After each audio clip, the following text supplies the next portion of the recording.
Hello दोस्तों, क्या आप जानते हो कि रक्षाबंधन किस कारण से और किस वजह से मनाया जाने लगा है और इस दिन का क्या महत्व है? दरअसल हिंदू पौराणिक मान्यताओं के अनुसार रक्षाबंधन मनाने के पीछे कुछ वाकया हैं। आइए जानते हैं रक्षाबंधन से जुड़ी कथाओं के बारे में। एक बार भगवान विष्णु राजा बलि के पास पहुंचे, जो असुरों का राजा था। ये वाकया भगवान विष्णु के वामन अवतार से जुड़ी हुई है। भगवान विष्णु अपने वामन के अवतार में राजा के पास गए और उन्होंने 3 पग जमीन मांगी, वो भी दान में।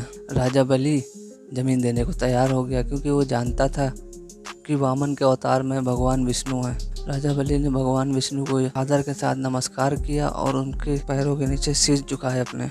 भगवान विष्णु ने हंसकर कहा, मांगो, क्या वरदान मांगना चाहते हो?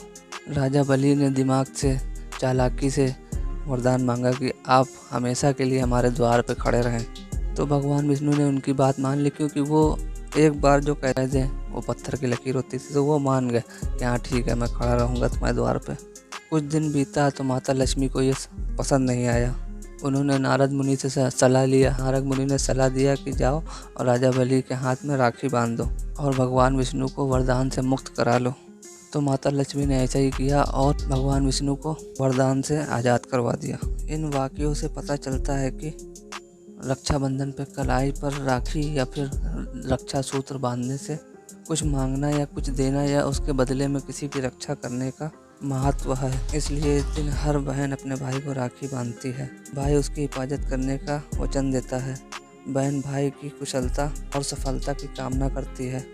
ये वचन और भावना ही रक्षाबंधन के त्यौहार का सबसे बड़ा महत्व भाग है, क्योंकि प्रेम और विश्वास का यही बंधन भाई और बहन के रिश्ते के स्नेह की डोर यानी राखी होती है। भविष्य पुराण के अनुसार सालों से असुर के राजा बलि और इंद्र के बीच में युद्ध चल रहा था।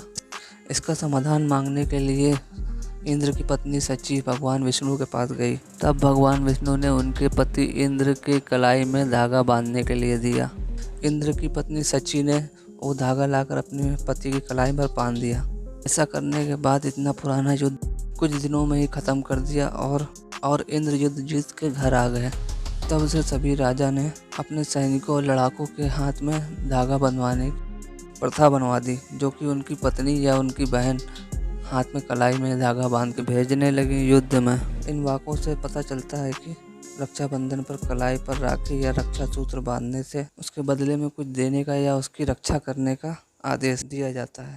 इस दिन बहनें अपने प्यारे भाई को टीका करती हैं, उसकी कलाई में राखी बांधती हैं। वही भाई अपनी बहनों को उनकी रक्षा करने का वचन देता है और बहुत सारे उपहार देता है। इस दिन देखा जाए तो हर तरफ खुशी का माहौल भी रहता है।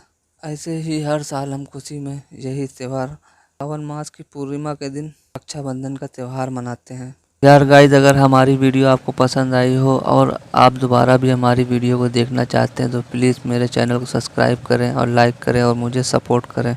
Bye guys.